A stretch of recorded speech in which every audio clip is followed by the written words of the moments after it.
Lucas, chegou a hora do último episódio. Daqui a pouco, não chegou a hora ainda não. Chegou a hora dos queridos recadinhos. Tudo bem?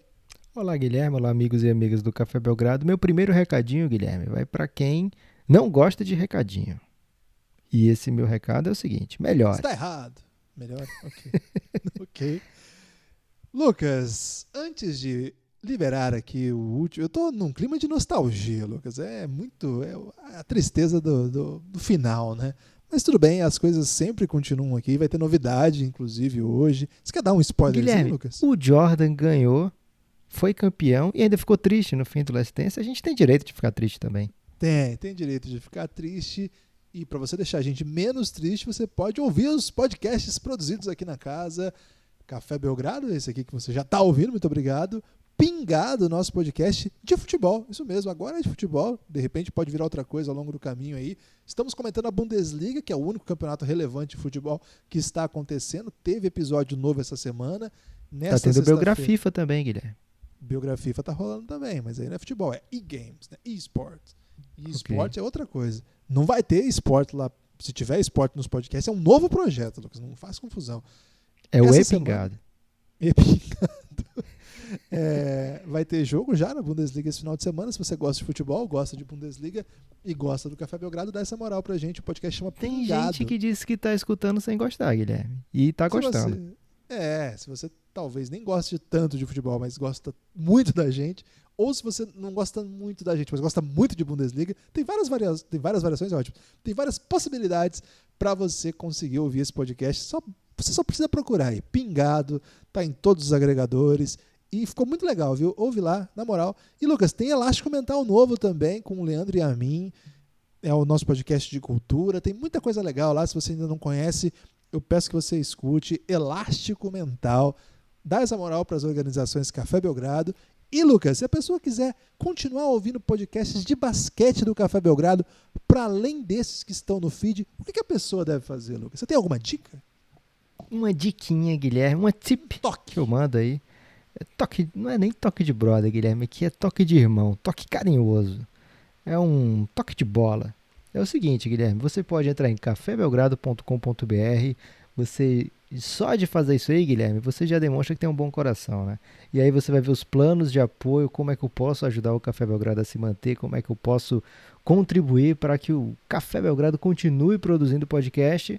Tem lá algumas opções inclusive, Guilherme, deixam você praticamente dono do Café Belgrado. É bom as pessoas lerem bem as entrelinhas. Mas o mais querido, né, o plano mais acessado é de apenas R$ 9,00. Você tem acesso a tudo que... Aliás, com R$ 9,00 você ajuda o Café Belgrado a se manter. Como recompensa por essa ajuda, a gente te enche de podcast, porque se você apoia o Café Belgrado é porque você gosta dos nossos podcasts ou você é da nossa família. Se você não é da nossa família e está aqui pelos podcasts, então a gente te enche de podcast. São mais de 130 horas quando você assinar isso aí de podcast exclusivo. Se não for ainda 130 horas, está pertinho de 130 horas, então não dá nem tempo você reclamar. Antes do saque te responder, já vai ser 130 horas, então já vamos fechar aqui pelas 130, tá, Guilherme? 130 horas de podcast exclusivo para você que apoia o Café Belgrado. E aí não é episódio assim do tipo, vamos falar do que está acontecendo agora. Não, são episódios mais ou menos no estilo aqui desse Last Dance, né? São episódios seriados que tem começo, meio e fim, contam histórias, né? Tem séries sobre LeBron James, a nossa série mais ouvida, né? Que é O Reinado. Tem série sobre estrangeiros da NBA, é uma série maravilhosa chamada El Gringo, e aí vale o autoelogio porque realmente é uma série muito, muito legal de se ouvir, muito bem produzida. Temos outras séries, cara, tem série para todo gosto, Guilherme. Tem série sobre a off-season, tem série sobre draft, tem série sobre universos que a gente nem conhece, Guilherme, universos desconhecidos do basquete da NBA, que é a chamada Belgraverso, onde a gente conta, né, como é que, na nossa visão, como aquelas coisas aconteceram em outro universo paralelo. Por exemplo, o James Harden ficando no Oklahoma City Thunder, o que acontece com a NBA que a gente conhece, né? Que doideiras aconteceriam.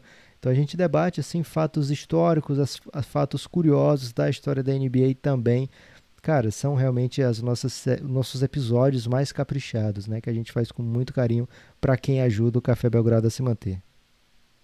É isso aí, tem muito conteúdo mesmo. E o Lucas não falou nem metade. Então, cafébelgrado.com.br tem Palavras duras boleto. pra mim? A gente podia fazer uma série chamada Palavras Duras, Guilherme. E aí a gente falava mal um do outro? Ou então um do time do outro. Do Corinthians? Você vai falar mal no podcast de Não, basquete? falo mal do... Sei lá, você escolhe um time aí pra torcer na NBA, porque você não tem, né? Mas vamos supor que você escolhe o Knicks. Aí eu falo mal do Knicks e fala mal do Suns. Fica um podcast meio óbvio, Lucas, que é muito fácil falar mal dessas duas equipes. De repente a gente Ok. precisa, né? Vamos pensar melhor, então. Ok. Você pode apoiar, você falou que você podia apoiar também por boleto bancário, Lucas? Ou por cartão? Ou por PicPay? Você falou Lá isso? no cafébelgrado.com.br você vê as opções dentro do Apoia-se, que são boleto bancário ou cartão. E, se não for no Apoia-se, você pode também ir no PicPay, se você é jovem, né, Guilherme? Ou se você tem gosta muito de tecnologia, gosta, por exemplo, de doar em lives. Não sei nem se as pessoas estão assistindo live ainda, Guilherme, mas o que serviu, pelo menos, das lives é as pessoas ficaram familiarizadas com o PicPay. Então, se você já baixou o PicPay por causa das lives, você pode ver que em @o Café Belgrado tem Café lá Belgrado. uma maneira.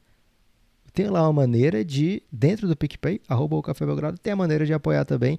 E às vezes com cashback, Guilherme. Você acumula aí cashback de outras coisas e aplica um dinheiro que nem é seu para ajudar o Café Belgrado a se manter. Quer dizer, é seu porque você conquistou via cashback. cafébelgrado.com.br ou PicPay. Se você quiser apoiar com R$ 20 por mês, aí você pode fazer parte do Giannis, nosso grupo no Telegram, que é mágico, né? Creme de la creme desse projeto. Um abraço para todo mundo que está lá. Uma galera incrível, um grande abraço de verdade mesmo. Vocês fazem nossa vida muito mais divertida. É um prazer ter vocês conosco nessa jornada. Um abraço muito afetuoso para todos os nossos apoiadores e um abraço especialíssimo para a galera lá do nosso grupo, que agora era Giannis, agora está sendo chamado aí de Doncic, né? O Destemidos Observadores da NBA contra o inimigo Corona. É o nome desse novo grupo, que na verdade é o novo nome desse velho grupo. Um grupo incrível, um grupo maravilhoso. Faltou, Lucas, apenas falar do nosso maravilhoso, o canal de YouTube que mais cresce no Brasil. Tem Café Belgrado no YouTube também. Recorde, Guilherme. Batemos o nosso próprio recorde de inscritos, né? Porque, graças a Deus, as pessoas, ao invés de seguirem, aliás, ao invés de pararem de seguir, continuaram seguindo, né? Senão a gente ia perder o nosso recorde. Mas chegamos a 2.000 inscritos no YouTube, uma marca que eu não sei se tem comparação no Brasil, Guilherme. Será que já tem algum canal com 2.000 inscritos? Provavelmente Parece que não. o Felipe Neto passou. Pô, então tem Felipe Neto lá em primeiro, provavelmente, Porta ou dos segundo. Fundos. Tem o Whindersson, né? O Whindersson acho que é o líder. Felipe Porta Neto dos Fundos. e Porta dos Fundos, não sei, deve estar mais ou menos no nosso nível. E aí, E num Nicola? grande bolo, num grande bolo, a gente se encontra ali, Guilherme, com já 2.000 inscritos. Cara, sua mãe que se cuide, Guilherme. Estamos chegando aí no canal dela, que é forte, eu sei, mas temos também o nosso valor. No YouTube dá pra você ver doideiras que não tem aqui no feed do Café Belgrado e dá pra ver também os podcasts. Então é isso, fiquem com o Rômulo e sigam todas essas dicas que a gente deu aí pra você ser muito feliz no futuro. Uma pequena dica que o Lucas não vai deixar ir pro ar, mas eu vou tentar. Tem um vídeo lá do Lucas conhecendo o Leandrinho, que é maravilhoso e pouca gente viu esse vídeo, hein? Forte abraço. Mas Vamos ao eu até episódio. deixo, Guilherme. Ah, é? Posso falar? Você Posso me defender aqui? Pode, claro. Eu deixo porque lá nesse vídeo o Leandrinho valida a minha teoria da dinastia sem títulos. Então, você está aconselhado isso, a né? ouvir esse vídeo. Como é que esse vídeo não tomou Ouvir o esse Brasil vídeo não? Por que ainda? eu não sei como é que funciona o vídeo, Guilherme? Pra ver esse vídeo, gente. Esse vídeo precisa tomar o Brasil, Lucas. Esse canal, ele 2.000 inscritos, já tomou o Brasil. Vamos ao episódio. Café Belgrado. Amigo do Café Belgrado, último episódio da série Last Dance. Último episódio do Café Belgrado, comentando a série Last Dance. Eu, Guilherme Tadeu, estou aqui com o Lucas Nepomuceno. E, Lucas, todo fim volta pro começo, é isso? Tudo bem? Olá, Guilherme. Olá, amigos e amigas do Café Belgrado. Não sei se todo fim volta pro começo, Guilherme, mas pode ser um jeito que você está querendo convencer a si mesmo por termos feito quase satisfeita com o Rômulo, né? Que por educação falou, quando vocês precisarem, podem me chamar para comentar Last Dance. E a gente pegou ele pela palavra, né, Guilherme? Não deu para ele escapar, porque foi ao ar, as pessoas ouviram, então conseguimos trazer de volta Rômulo Mendonça para fechar esse ciclo, né? Abrimos o Last Dance com ele e não pensamos em outra pessoa para fechar Last Dance. Rômulo, muito bem-vindo, obrigado pela sua presença mais uma vez. É sempre um prazer. E eu até há poucas horas revi o capítulo 10 para não começar a me confundir de novo, porque um grande problema que eu tive nessa série é que eu começo a pensar achando que está num capítulo e na verdade está no outro. Então eu fui ver o 10 para ver especificamente o que tinha no 10. Esse erro eu não vou cometer, não. Mas um prazer sempre.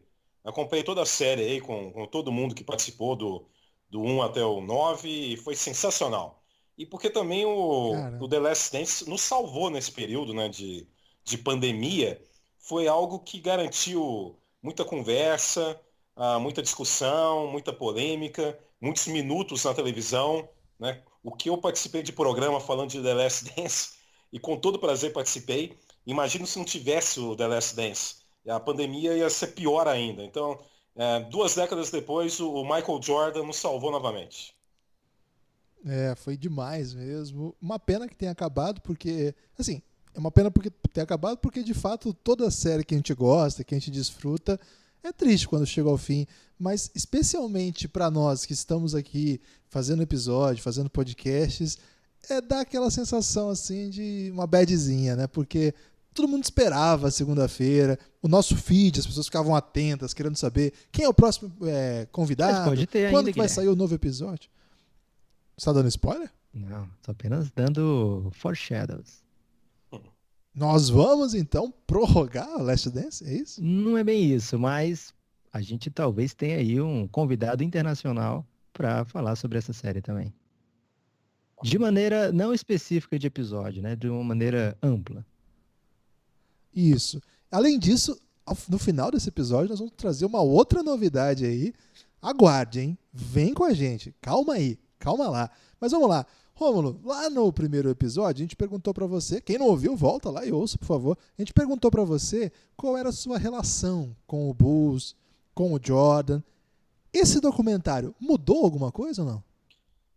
Não, para mim esse documentário serviu para reafirmar que o Michael Jordan é o maior da história, né? Acho que faz muito sentido essa questão que falam que foi logo após o icônico título do LeBron em 2016 que o Jordan teve a convicção de que realmente era necessário liberar, né, a produção para a produção do documentário, né, do The Last Dance. Então, para mim, reafirmou que ele é o maior da história, principalmente para as gerações mais novas que, acompanham a NBA há 10 anos e viu já grandes jogadores, mas acompanhando esse documentário, se percebe que o Michael Jordan está num patamar acima, né, em várias questões, não só de competitividade, mas de controle emocional, de qualidade técnica. E também gostei do documentário, e isso para mim não muda a minha relação de admiração em relação ao Michael Jordan. Eu gostei dessa questão do documentário, apesar de ter a liberação do Michael Jordan, foi um documentário que respeitou princípios jornalísticos. Foi um documentário que, ao longo dos episódios, não se privou de ressaltar situações delicadas que, em um documentário chapa branca, seriam devidamente ignoradas.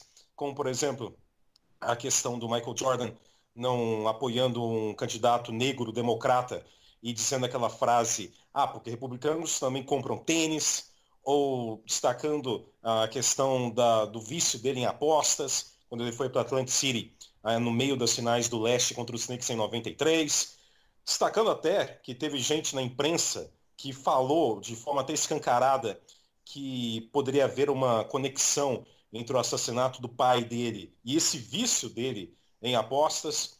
Então eu vi uma série que, é uma série aprovada pelo Michael Jordan, mas fez jornalismo a ponto de destacar, registrar isso e também problematizar a questão da liderança dele, se era uma liderança que realmente era positiva, se havia bullying, se havia abuso. Eu gostei disso da série e, sinceramente, não me afetou em nada quanto à minha admiração em relação ao Michael Jordan, essas coisas serem escancaradas. Eram situações que eu já conhecia de alguma forma de ler e que, de alguma forma, foi aprofundado esse meu conhecimento. Gostei também dessa sensação. Porque, ok, acompanhei o Michael Jordan nos anos 90, mas foi um acompanhamento enquanto eu era criança e adolescente. E num período em que não tinha como ter esse acompanhamento diário, né? Era algo mais superficial que a gente aguardava na memória mais os grandes momentos dos jogos, das jogadas, e não os bastidores, as intrigas. Então, para mim, também o documentário fez muito bem para perceber que era mais profunda a situação. Eu acho que eu saí do documentário melhor também como jornalista, a partir do conhecimento que esse documentário passou. Lucas? Você quer porque você fez uma pergunta específica pro Rômulo. Você quer que eu fale o quê, Guilherme? Eu tô aqui à sua disposição. Não, eu quero que você me diga se esse documentário mudou a sua percepção sobre o Michael Jordan. A gente vai ainda entrar no episódio 10, mas como a gente começou todos os episódios falando disso, acho que nesse programa de despedida da série, né, do episódio a episódio da série, acho que vale a gente também repassar um pouco pelas nossas próprias impressões iniciais. Bastante coisa nova sobre o Michael Jordan, Lucas? Assim, para muita gente da nossa geração, Guilherme, vai ter muita coisa nova, né? Assim, para quem vive a NBA há muito tempo como a gente, não tem tudo novo, né? Não é tudo uma novidade, né? Muitas coisas que o Rômulo falou, né? A gente já acompanhava também os principais, digamos, bafafás, para usar uma palavra aí das traduções do Netflix, a gente já sabia, já conhecia, já vivia, já tinha noção. Agora, algo que para mim é novo, assim, apesar de saber da lendária competitividade do Jordan, é o fato da maneira, né, que ele usa essa competitividade a seu favor. E eu não estou falando aqui do bullying que ele faz, etc. Estou falando das situações que ele cria quando não tem. Ele cria situações para que ele se sinta motivado o suficiente para fazer o melhor que ele é capaz, né? Tipo, cara, eu tô achando que, sei lá, o Jerry Krause, na época do draft, ele gostava muito do Dan Majerle, achei um bom defensor. Então, se eu não ganhar do Dan Majerle, se eu não fizer ele ser muito ruim e eu muito bom, durante um jogo, se eu não fizer todo mundo perceber isso, as pessoas vão comparar. Vão comparar o Damásio a mim, né? Vão dizer que a gente tá no mesmo nível. Que é algo que a gente até comentou aqui nesse episódio sobre a final contra o Phoenix Suns, que não tinha ninguém ninguém fazia essa comparação, né? Jamais fariam isso, né? A história do LaBradford Smith, cara, toda vida eu tento falar um nome diferente já, Guilherme, porque o cara é tão surrealmente desconhecido que eu já tô com medo de ter esquecido. Quase que eu falava que LaBradford Steve, mas acho Agora, que o ela Lucas, É o Alfonso Bacchini, sim, né? o único cara que nos surpreendeu em nenhum momento na série foi aquele cara que apareceu 10 segundos falando que em 92 já sabia que o Michael Jordan queria aposentar. Não, falou comigo em Barcelona, não vou me aposentar agora porque o Magic Johnson não ganhou 3 seguidas, o Bird também não, então vou ganhar a terceira, aí eu aposento. Tirando esse cara que não surpreendeu com nada da série, porque ele sabe tudo, né, que aconteceu com um ano de antecedência, ele já sabia em 97 que o Jordan ia fazer a sexta final em 98. Tirando esse cara, todo mundo de alguma forma, não digo surpreendeu, mas teve um aprofundamento de conhecimento de algum capítulo, de alguma história envolvendo o Chicago. Aquele cara lá, isso. E Lucas, é o Corvo dos Três Olhos daquela série que o Romulo gosta muito, Game of Thrones, especialmente por causa dos dragões. acho curioso, Guilherme, você comentar Game of Thrones aqui. Não que eu não esperasse, né? Que você adora provocar as pessoas. Já sabemos que o Rômulo não gosta de dragão, então não tinha nem que falar isso aqui, Guilherme. O cara pode se levantar e sair no meio do podcast. Mas algo parecido, e aí desculpa, Rômulo, você tá Game of Thrones, é que trouxe uma experiência meio Game of Thrones, né? Essa série, porque quando a gente até comentou lá no Elástico Mental, o primeiro Elástico Mental da história, que foi sobre o final do Game of Thrones, a gente comentou lá, Guilherme, que não sabemos quando é que vai ter uma próxima série, e se vai ter uma próxima série que vai fazer as pessoas assistirem naquele horário, todo mundo verdade. junto, uma experiência assim comunitária de vivendo por causa da era do streaming, né? Que cada um assiste na hora que quer e tal. Aqui no Brasil foi assim, mas nos Estados Unidos o pessoal se juntava para assistir, né? Assim, as pessoas não se juntavam porque tá em isolamento em alguns lugares. Mas As pessoas sentavam-se à frente da TV para assistir naquele horário específico a série Last Dance, e se aqui no Brasil não se assistia todo mundo na mesma hora, boa parte assistia logo na segunda-feira, né? Que era o dia que aparecia no Netflix. E como eram pequenas medidas, né? De 2 em 2, não dava para ninguém maratonar os 10 e aí começar a comentar sobre os 10, né? Então, durante aquela semana se comentavam aqueles episódios, aí se viviam os memes daquele episódio, né? O famoso, o melhor de todos, que é o carinha da moeda, né? O segurança da moeda. Birubiru. Então, o Birubiru, isso, o nome correto dele, né? Birubiru. Então, foi uma experiência diferente, né? Assim, inesperada também. Agora, então, desculpa, o Guilherme, então já que o Lucas citou Game of Thrones, que é uma Foi o série que Guilherme. eu não vi um segundo sequer, né? Espero seguir na minha vida, assim, assistir um segundo sequer. Outra conexão, então, com um filme, para falar da série, para mim também foi muito emblemático nesse capítulo 10, após o título do Jordan, apareceu o Leonardo DiCaprio cumprimentando o Jordan, porque realmente era o Titanic, o Chicago Bulls, né? Caramba. Viria logo na sequência, Titanic, né? 99, eu acho, o Titanic. Então, em 99, o Titanic realmente se materializou no Chicago Bulls. No filme ali, Lucas... 97, Titanic. Ali no documentário era por conta do Homem da Máscara de Ferro, né? Que ele fazia visita ali. Agora, entrando propriamente no episódio... Tem um Nepopoint disso, Guilherme. Quer mandar? Posso falar Já? logo? Manda bala. Já.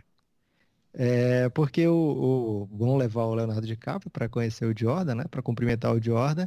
E aí alguém quer, olha, eu vou ganhar ponto aqui com os dois, né? E aí fala, e aí, Michael Jordan, qual era o filme que você estava vendo hoje à tarde mesmo? Aí ele fala, O Homem da Cara de Ferro, na frente do Léo DiCaprio. Aí alguém fala, é máscara, né? Muito bom. Coitado. Michael Jordan apareceu, nesse momento ele pareceu um personagem ignorante da Praça é Nossa, né? Erra o nome do filme, uma palavra, fica bizarro. Muito bom. O começo do episódio é uma disputa ali do Jordan com os outros companheiros, aquela de fim de treino, né? E já mostra todo mundo tentando matar a bola, ninguém conseguindo, e vem o Jordan e mata a bola, evidentemente. Não sobre isso, não por conta disso, aliás, mas pegando isso de gancho, uma coisa que em alguns momentos aparece na série, não tem como não prestar atenção, é que evidentemente a gente sabe que o jogo mudou, hoje em dia a bola de 3 é uma bola prioritária ou fundamental, depende do termo que você quiser para cada time, mas enfim, não se vive mais sem bola de 3, e em vários momentos de várias séries complicadas, em vários jogos cruciais, aparece essa bola do Jordan, né? E ali ele arremessando, era muito longe, não tem a ver com isso, mas eu acho que assim, eu fiquei com a sensação assim, que o range do Jordan, né, a possibilidade dele de colocar uma bola de 3 no repertório ia deixar ainda mais imparável, né? Eu fiquei pensando nisso, se o Jordan, o pessoal sabendo que ele ia infiltrar, fazer aquelas mágicas, ou essas bolas de meia distância, ou aquele jump dele que ele joga o corpo para trás, sabendo de todo esse repertório dele, ainda era praticamente impossível pará-lo. Imagina se ele ainda tivesse a bola de 3, né? Eu fico pensando quão imparável seria Michael Jordan. Evidentemente que ele tinha, mas ao ver ele matando aquela bola, a primeira coisa que me veio à cabeça foi, caramba, esse range do Jordan é um negócio de louco mesmo, hein? Ele realmente, eu não tenho nenhuma dúvida de que seria um super chutador de 3. O jogo 1 contra o Portland. Pois é, ele aquele começou a matar jogo um monte. Contra o Portland em 92 é uma forma de pensar no Michael Jordan jogando nos tempos atuais. Pois é, eu acho que... Mas ali a sequência, né, que ele mata, eu fiquei com essa impressão, assim, né? Isso é muito legal ver o Jordan. Assim, eu sei que esse é um exercício que não se faz, não é nem muito profícuo, assim, mas adoraria ver um cara com essas características cortando pra cima de todo mundo, com esse controle corporal no ar, mas ainda com esse chute de 3 nessa NBA, ia ser um negócio de louco de ver. Jamais veremos, a não ser que a pessoa pegue o Michael Jordan no videogame aí pra jogar com hoje e coloque o chute de 3, Lucas. Tem essa possibilidade aí. E imediatamente na sequência, Lucas, você lembra quem que foi o protagonista de um pequeno bullying ali acho que até do Michael Jordan, que ele fala assim, não foi o Michael Jordan, foi a narração. O Wellington, até ele fez ponto no jogo 3. E foi tipo uma festa da galera. Esse aí foi no jogo da surra, né, Guilherme? Foi. Uma coisa legal desse episódio é que ele é o tempo todo a final, né? Não tem A gente adorou, né? Gostou de ver a série indo e vindo e tal, para 84, para 87, para 89, dependendo do episódio. Ia e voltava o tempo todo, mas nesses dois últimos episódios ficou mais ou menos uma coisa linear, né? O nono até ainda tem a final de 97, mas o episódio 10 é realmente a última dança, né? E o Tajez é o grande convidado para essa dança. Não é uma valsa, nem uma lambada, tá mais para uma batalha de dança, nos moldes do filme As Branquelas, que o Guilherme adora. Eu adoro. Mas já começa ali, né? Nessa dança final, nesse momento final. E o primeiro jogo acaba muito apertado, o segundo jogo muito apertado. Aí vem, acho que é o Bob Costas, né? O narrador que fala, cara, a série toda foi muito batalhada, menos o jogo 3. E o jogo 3 é esse, da sexta do Bill Wennington, né? Um cara que tem mais minutos na série do que teve nos playoffs inteiros, né? É, e assim, a história da série pode não parecer tão epopeica, né? Pelo fato do Bulls ter conseguido a vantagem de 3-1, mas algo que é comentado durante a série também, durante o Last Dance, desculpa, é que, cara, o jogo 6 ali era meio vital, né? Então, esse jogo 3 foi a surra, né? Um recorde absoluto, 54, segurar o Karl Malone, John Stockton e companhia, 54 pontos num jogo inteiro, velho. Você não tem, você tá falando da diferença do jogo de lá e agora, né? 54 pontos às vezes sai com 10 minutos faltando no segundo quarto, né? Dependendo do estilo do jogo, né? De como é que tá o jogo. 54 pontos um jogo inteiro fala muito sobre essa defesa, né? E assim, o episódio ele se define muito rápido, né? Durante a série inteira, eles foram criando assim meio uma situação de será que o Bulls vai ganhar? Que não cabia nessa série. Todo mundo sabia que o Bulls ia ganhar, né? Mas foi criando meio essa situação de vai ter um cliffhanger, se prepare para o que vem aí. Mas meio que eles resolvem a série final do Jazz em meia hora e deixam o resto ali do episódio pra gente curtir, né? As imagens inéditas e tal.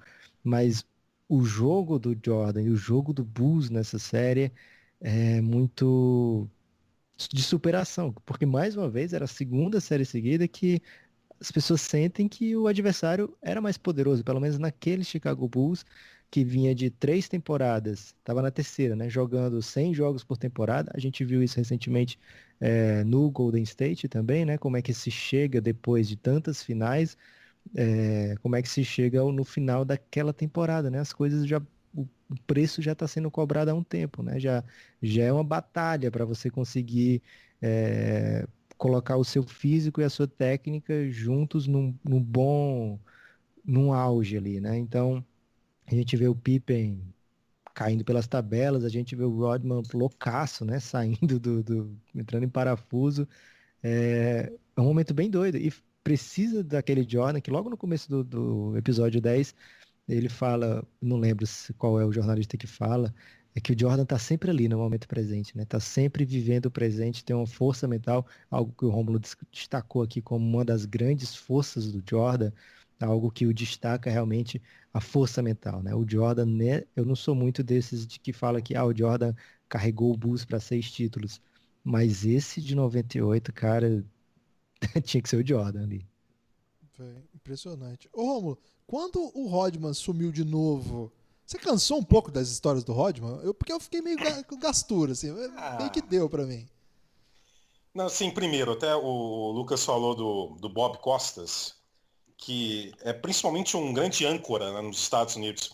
Até um detalhe, em 98 o Bob Costas narrou a NBA na NBC. Aliás, para mim, a melhor vinheta de transmissão é da NBC. Não sei se é coisa de relação com a infância, mas aquela musiquinha de abertura, para mim é uma coisa muito, muito forte.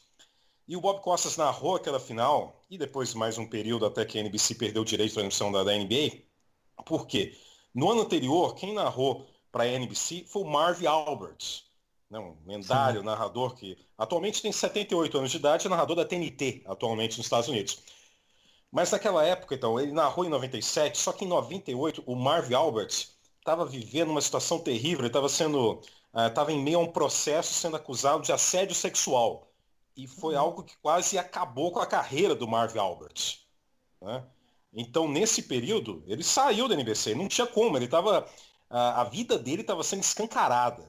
E o Bob Costa surgiu como o narrador do último título do Jordan, por isso a gente não tem a voz do Marv Alberts, e sim do Bob Costas, que já narrou muito beisebol e tudo mais, mas tem como grande marca ser um grande âncora, e não ser um narrador play-by-play, como vocês gostam do inglês necessário. Eu ofereço esse inglês necessário maravilhoso para vocês. E... Play-by-play. Então, o Marv Alberts Você é um já está na play-by-play, residência né, dele. Eu sou um play-by-play. Isso. Né? O Marv Albert já está na residência dele, espero que se comportando, porque a situação estava pesada para o lado dele. E essa questão do Dennis Rodman, eu não sei, eu gostei de cada história. O Dennis Rodman é uma figura única na humanidade, né? Então, depois desse jogo que vocês citaram aí, do jogo 3, um massacre, né? 96-54, até eu vi lá o Michael Jordan falando, só o Bill não anotou, e o Bill Wennington anota faltando 5 segundos, marcado por Greg Ostertag. Encontro de finais de NBA, né? Bill Wennington e Greg Ostertag duelando, faltando 5 segundos. O Bill Wennington, canadense de Montreal, arremessa e converte, e todos têm pontos naquela noite em Chicago. E realmente foi um jogo totalmente insano, diante da batalha que era a série. No primeiro jogo, o Utah ganhou na prorrogação. Eu lembro do primeiro jogo assistindo lá em Divinópolis, e foi um jogo numa quarta-feira à noite. Eu tinha a prova de matemática na quinta de manhã.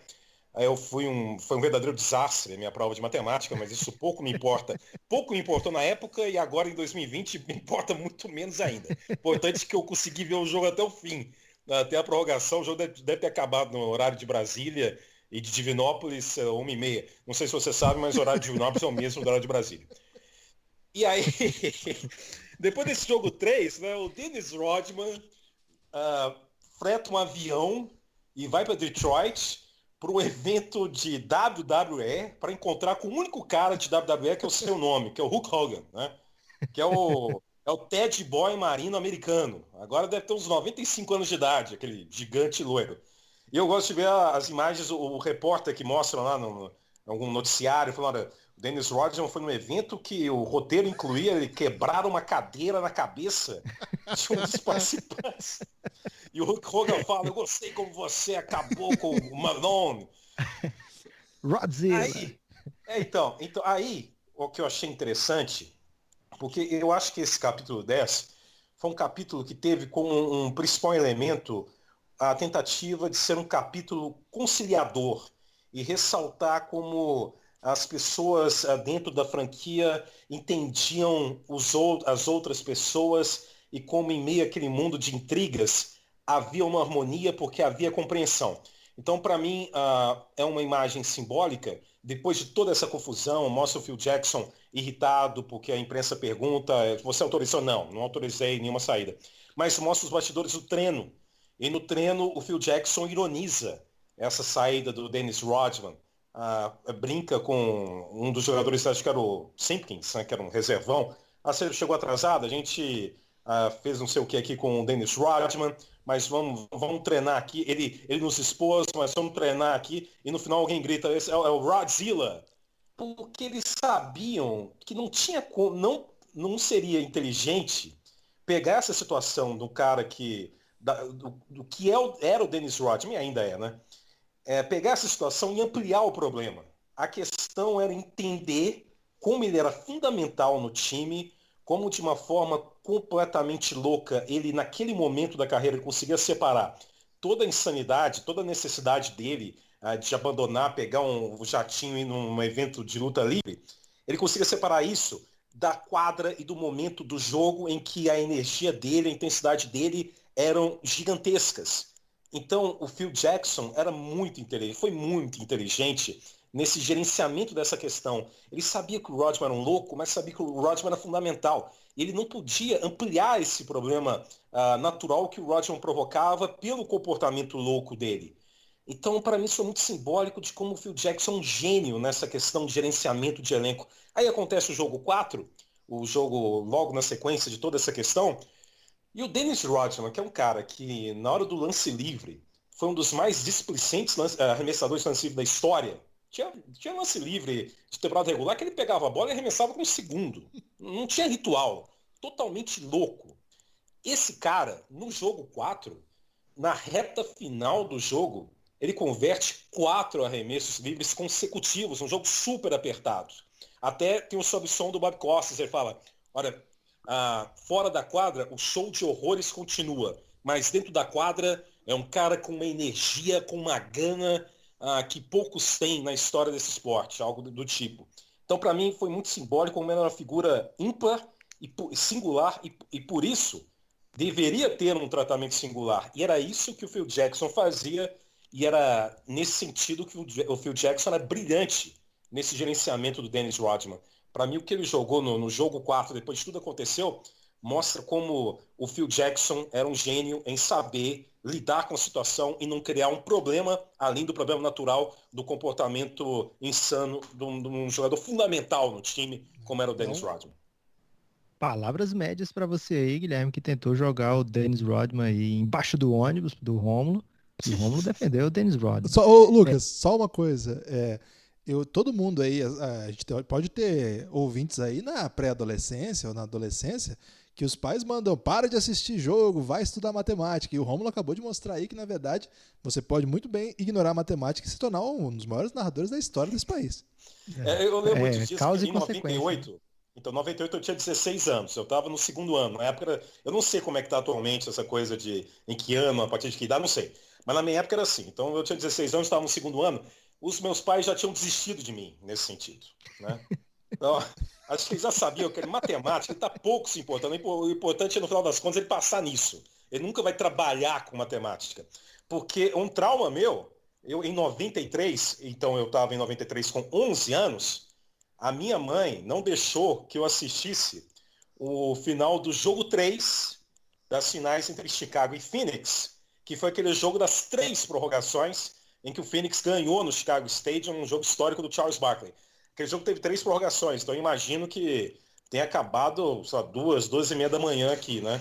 E aquele jogo eu não consegui ver no final, mas eu tinha 11 anos. 5 anos depois, os meus pais já desistiram e eu consegui ver a prorrogação do jogo 1 de 98.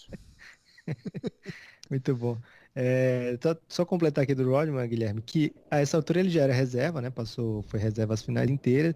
E a gente sabe, né, que o grande forte dele é entrar para defender forte, mas estatisticamente o melhor jogo dele na série foi o jogo 4, né? Ele terminou essa série com média de 3 pontos e 8 rebotes. E nesse jogo 4 ele teve 6 pontos e 14 rebotes. E foram rebotes, como a gente viu no episódio, assim, alguns rebotes bem prováveis que ele vai buscar lá. É meio que garantindo aí o próximo voo, se fosse o caso, né? Tava liberando aí o próximo evento de WWE. O Dennis Rodman se tornou um dos grandes personagens desse filme, né? Dessa série documental. Mas essa aí eu não tava... Mais uma doideira do Rodman. Naquele momento, naquele buraco, o Lucas acho que resumiu muito bem. O que o Jordan fez nessa série aí... Porque até assim, pela doideira toda do Rodman, ponto defensivo, mas, cara, ele teve que carregar muita coisa. A gente vai chegar daqui a pouco nos jogos mais fundamentais ainda.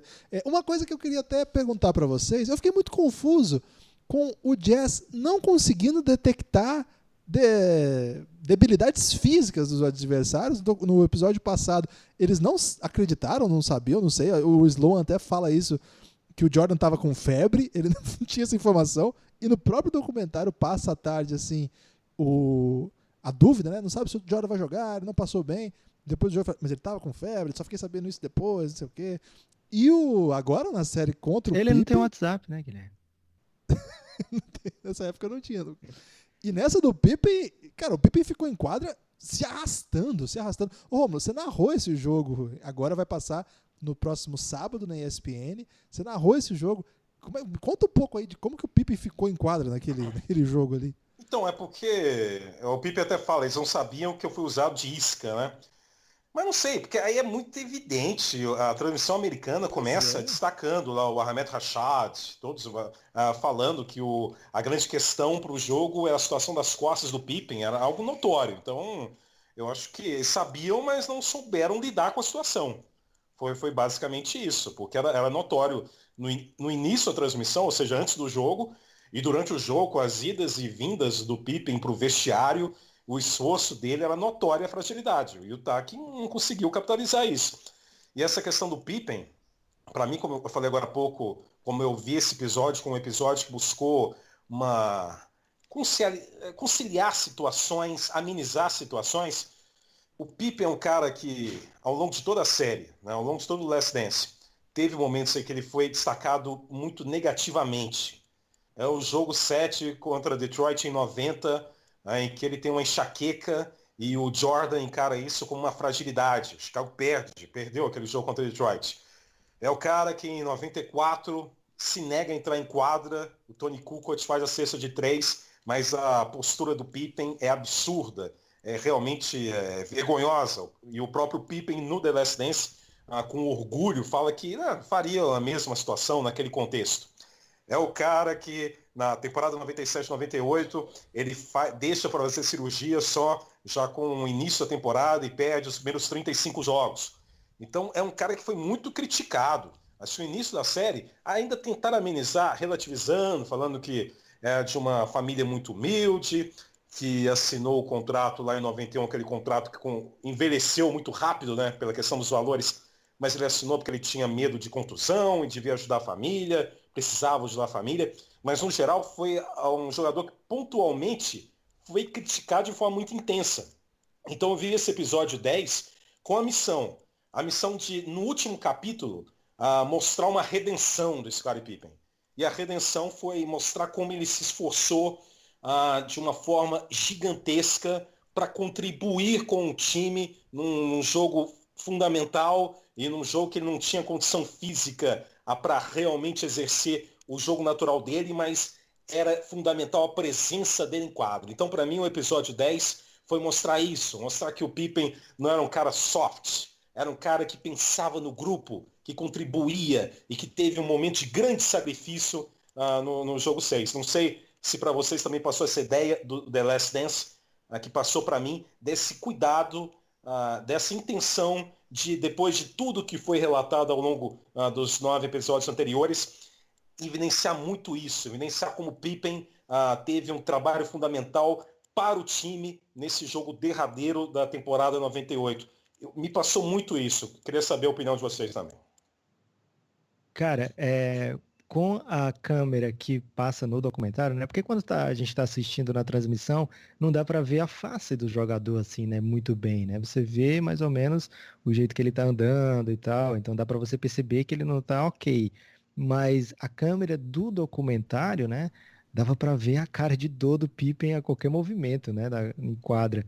E aí tem uma hora que ele já foi no vestiário, voltou, que ele rouba uma bola do Karl Malone, que é até parecido com a bola que o Jordan vai roubar no finzinho do jogo. A cara que ele faz, cara, esse cara vai desabar aí a qualquer momento. E aí ele passa a bola, começa a correr com a cara de dor extrema e daqui a pouco ele tá pedindo a bola de novo, né? Então, mas eu achei que faltou mais pessoas falando, porque quem fala em favor do Pippen naquele momento é o cara que estava cuidando da dor do Pippen, né? Que sabia tudo que o Pippen estava passando naquele momento, né? O massagista lá. Não é massagista, né? O fisioterapeuta, eu não sei bem qual é a função dele. Profissional do cuidado. Mas profissional do cuidado do Pippen. Obrigado. O cuidador do Pippen. Então, o cuidador parece que o Pippen tem 95 o anos. idoso. Aí não, pô. O cuidador do Pippen foi lá e falou, olha, ele quem acha que Geriatra do Pippen. Não dá pra falar, né? Porque olha o que ele fez aqui. Podia ter, sei lá, o Jordan ter falado isso, o Phil Jackson ter falado isso. Acho que faltou mais gente corroborando aí desse fato. Mas realmente o grande momento do Pippen na série inteira provavelmente é esse esforço no jogo 6 que ele nem é tão produtivo, nem tinha como ser tão produtivo, mas de uma entrega, né? De um sacrifício incrível. Lembrando, né? O cara tava jogando ali sem ter ganhado dinheiro ainda na NBA, comparado com os seus. Pelo menos ele sentiu que não tinha ganhado, né? Assim, o que ele tinha ganhado na carreira inteira não era um salário do Jordan naquele momento. E ele podia agravar ali as costas a ponto de dele não ter um salário daqui a pouco, né? Um salário tão alto, né? Um salário máximo, um salário perto do máximo daqui a pouco. Quando ele era free agent ali, ele poderia ter uma contusão grave e não ter como ganhar muito, né? Então ele falou, cara, MJ, não dá para continuar, mas mesmo assim, ele ia no vestiário e voltava, ia no vestiário e voltava, e ficou muito legal, assim, pra história, né? Pro documentário. Mas ao mesmo tempo, o Jordan precisou arremessar muito, né? Nesse jogo 6, ao contrário do jogo 5, né? O jogo 5 o Bulls perde, e tem um fato curioso, Guilherme e Rômulo. Eu estava abrindo todos os jogos de finais do Jordan, porque o jogo 5 tem algo muito raro. O Tony Kukoc marca mais pontos do que o Jordan num jogo de final, né? Ele faz 30 pontos no jogo 5, ele mete aquela bola de 3 que dá a chance do Bulls vencer o jogo ainda, né? Seria se o Jordan mete aquela bola impossível que ele tentou ali, talvez fosse até mais bonito, né? O jeito que termina é incrível, maravilhoso. Mas seria em Chicago e seria uma bola muito, até mais improvável, né? Mas não dá para reclamar, foi maravilhoso do jeito que foi. Mas nesse jogo 5 o Kukoc é cestinha do Bulls, né? E eu fui ver se já tinha acontecido isso alguma vez em finais com o Jordan, ele não ser o cestinha do Bulls. E dos 35 jogos, só o Pippen 2 vezes fez mais pontos que ele em final, e o Kukoc uma vez. É incrível a carreira do Michael Jordan, né? E o que ele conquista, né? Mas mais do que isso, né? Nesse jogo ele arremessou 35 bolas das 70, alguma coisa assim. 67. 67, né? 35 bolas, mais da metade dos arremessos do Bulls vieram do Michael Jordan. Então, Ele Lucas, acertou. então, Pode só falar, mano. uma stats para você. Se você sabia, esse foi o único jogo da carreira do Jordan que ele tentou pelo menos metade dos arremessos totais do time. Um único da carreira, esse de 35-67 no jogo 6. E é algo Impressionante. que muita gente fala, olha, tá vendo como o Bulls não tinha como continuar? Vai ser o debate que a gente vai já fazer. Mas, cara, tava muito pesado pro Jordan aquele jogo lá, né? E não é como se os outros não estivessem acertando. Eu até mandei antes de começar o podcast aqui pro Guilherme as estatísticas de arremessos do Bulls. Quem tava arremessando até tava acertando, né? Mas era tipo assim, um de dois, dois de três. Ninguém estava conseguindo arremessar nesse jogo, né? Se fosse porque o Bulls não queria que arremessassem, ou se fosse porque as pessoas não estavam se sentindo confortáveis para arremessar. Foi falado muitas vezes da atmosfera, né, em Utah, como era agressivo, assim, o ambiente, não de perigo físico iminente, né, mas de pressão mesmo, né, de clima difícil, de final, de um jogo onde você sabia que estava tudo ali, né, um tudo ou nada. E o Jordan foi quem assumiu a responsabilidade, como é falado, né? Que a pessoa que falou, não, deixa aqui que eu vou arremessar. E ele fala mais pra frente que tava dando tudo errado, né? Toda bola saía curta, curta, curta, curta. E aí no final ele bota aquela mostarda na bola, né? Faz a pose da foto. Fica demais aquilo ali. Ele contou isso ao Lindíssimo. piano, né? Esse fim é surreal. Ele Muito sai da bonito. arena querendo jogar golfe, cara. Esse é o Jordan. E uma imagem que eu gostei, não sei se vocês também valorizaram tanto, eu gostei da imagem do Karl Malone no ônibus. Né? Depois de tudo, eu imagino que o Karl Malone esperou um bom tempo para evitar muita gente, muita imprensa. Lá no ônibus ele foi cumprimentar o Jordan, mandou um abraço para a então esposa do Jordan, para os filhos. E talvez ele não imaginasse que tinha um documentário lá, né? O pessoal estava filmando para 22 anos depois expor o Karl Malone e interromper essa tentativa de inscrição dele. Mas eu gostei dessa imagem do Karl Malone entrando no ônibus e cumprimentando o Michael Jordan. E você citou, né, Lucas, a questão da hostilidade do ginásio, tudo. No início desse episódio mostram filhos do Michael Jordan e eles falam que a mãe deles não tinha permitido que eles fossem para Utah, que era um lugar muito hostil, não seria legal levar as crianças para assistir o jogo lá em Utah. Impressionante. Nesse jogo especificamente, o Kukoc também é destaque, né? O Lucas falou do jogo que ele fez mais pontos que o Jordan, e teve esse jogo que ele chutou 7-14, e o terceiro jogador do Chicago a ter mais chute, depois dos 35 do Jordan e dos 14 do Kukoc, foi o Pippen com 7. Então você vê que o Kukoc, ele é muito protagonista desse time. Claro que não é o protagonista, mas ele é muito relevante. Acho que de tudo que a Last Dance mostrou, faltou tratar o Kukoc como o personagem que ele é. Rápidas pinceladas na história da Olimpíada, contaram um pouquinho, mas o Kukoc é muito maior do que essa série mostrou. Isso aqui acho que é importante a gente falar. Ele era um craque, e nesse título especialmente foi tão fundamental quanto o Pippen, né? Os dois, aliás, terminaram a série final com 15 pontos por jogo. Outra coisa que me chamou a atenção é como o banco do Bulls não contribuía, né? Esse jogo especificamente, o Steve Kerr chutou 0 bolas. 0 bolas.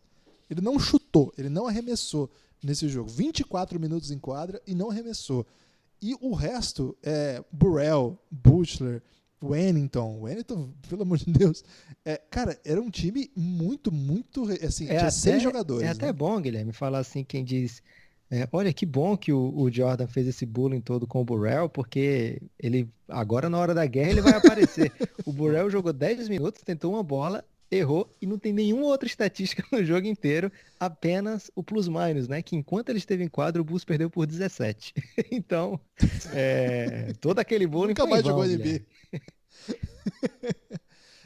Esse time, assim, era Jordan, Kukoc, Harper, Pippen e Rodman. Tinha que botar um pivô, então eles ficavam botando o Longley, o Wennington jogava um pouquinho, mas a maior parte do tempo jogava Rodman, Kukoc e Pippen, né, no front court ali. E era isso aí mesmo. Quem contribuía eram esses caras. Era um ou outro ajudava. O Steve Kerr teve alguns ótimos momentos, né? A série mostrou, deu o cuidado que o Steve Kerr merece até como personagem. Mas na real, assim, especialmente esse título, para quem é mais jovem e tal, esse jogo do Jordan, tipo, chutando mais do que metade de arremesso, então você já vai ver o VT, você já sabe o que aconteceu. Mas a gente viu ao vivo recentemente o jogo 7 do Raptors contra os Sixers. E vocês lembram a atuação do Kawhi aquele dia? Ele tava louco, ele falou assim, eu vou chutar todas as bolas que precisar hoje. Ele chutou 30. Você lembra aquele dia? O Kawhi chutou 30 bolas.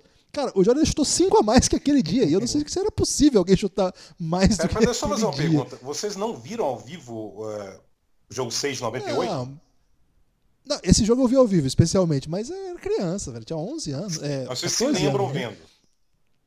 14 anos eu tinha? Isso. Eu lembro. Eu vi com meu pai no apartamento que a gente morava.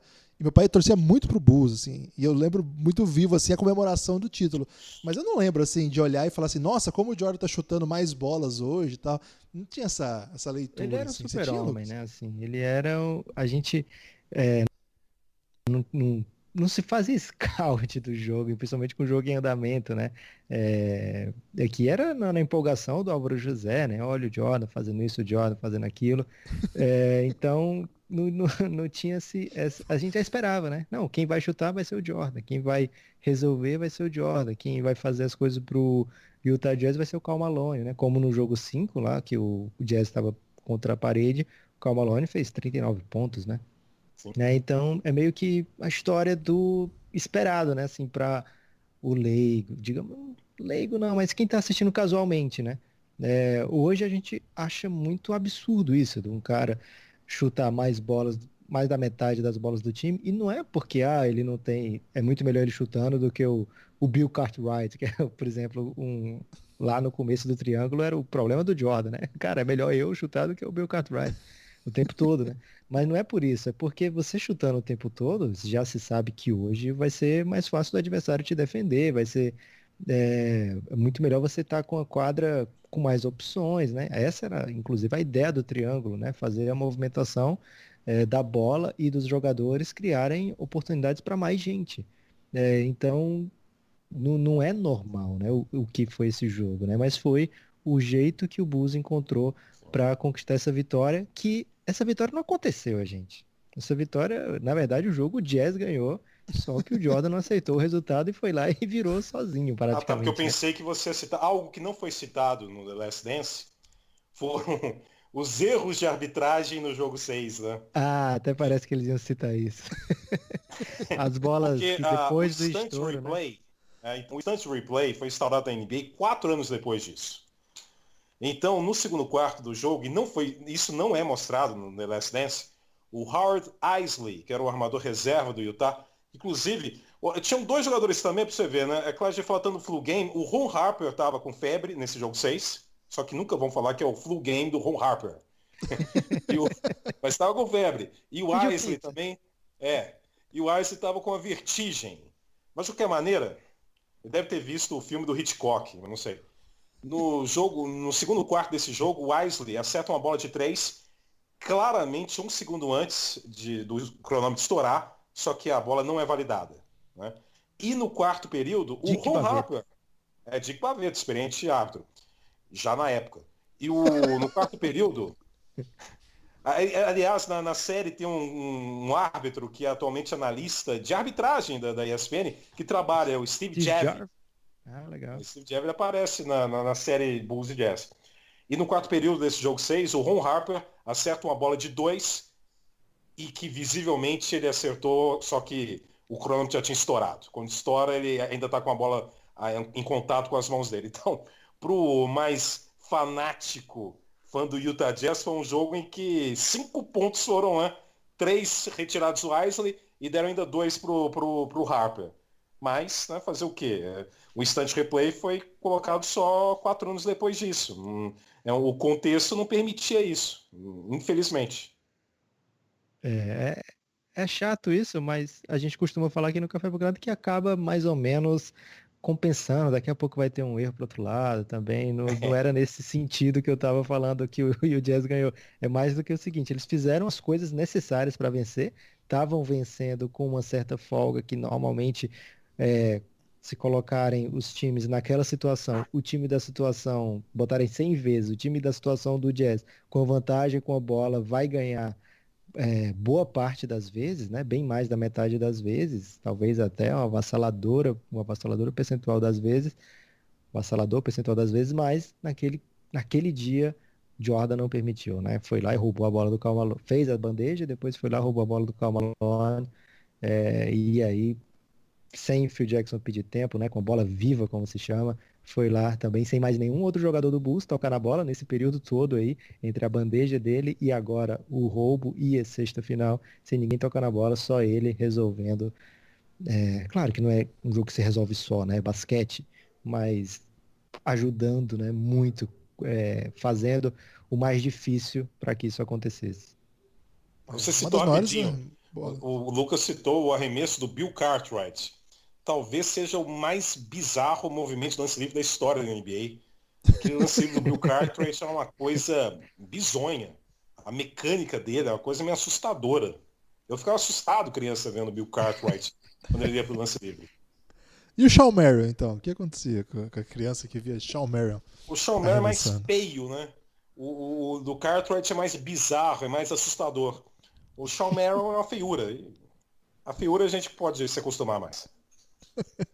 Eu ia perguntar, Rômulo, se agora que acabou a série, como é que você vai escolher? Porque, pelo que eu te conheço, você deve ter visto todos esses jogos no YouTube nos últimos dias. Ou não? Esse é tudo de memória.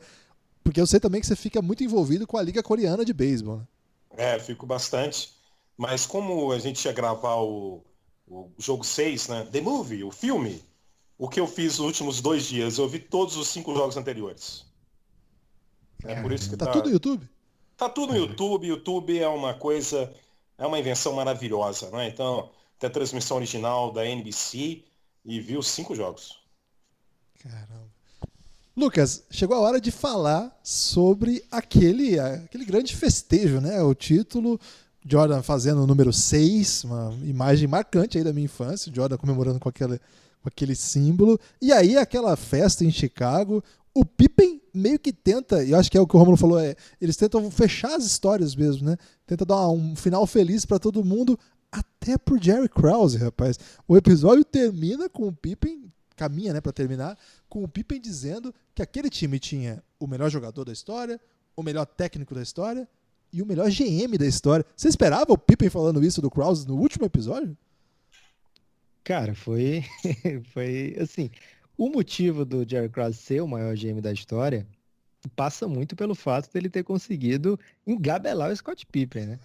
Porque o fato do Pippen ter esse salário tão baixo, porque era assim, né? Ele assinou um contrato de 6 anos quando o rookie, o Pippen, que na época era permitido. Então ele foi draftado em 87, ele tinha contrato até 93. Só que nessa época na NBA, você podia estender o contrato a qualquer momento do seu rookie, desde que os dois quisessem, né? Tanto o rookie como o time quisessem. E o Pippen topou estender esse contrato lá ainda nos anos 80, eu acho que foi 89 mais ou menos, que aí ele estende por mais 5, né? Ele tinha mais 3 pela frente, então foi 90. Ele tinha mais 3 pela 91? frente. Foi 91. Pode ser 91, mas ele tinha mais 3 ainda pela frente quando ele estende, e aí coloca mais 5 nessa soma, né? Então ele fica efetivamente com um contrato com mais 8 anos pela frente. Então, nesse momento aí, foi o momento que o Jerry Krause meio que liberou o Bulls para voos maiores, né? Porque ele tem o Pippen assinado por tanto tempo, num valor tão baixo, e tem a condição de trazer Tony Kukoc pagando bem, tem a condição de trazer o Dennis Rodman pagando bem, tem a condição. O salário do Jordan é algo surreal, né? Historicamente. É como se o salário do Jordan hoje, atualizado, fosse de 126 milhões. Um jogador recebendo 126 milhões hoje. Então, assim, por muito tempo foi o maior salário da história absoluto ainda, né? Só vai perder depois. Acho que o Mike Conley é o primeiro que passa o Jordan em valor absoluto mesmo. Fora toda a inflação, fora a valorização do dinheiro do tempo que passou, absolutamente ainda era o maior salário, né, dessa época.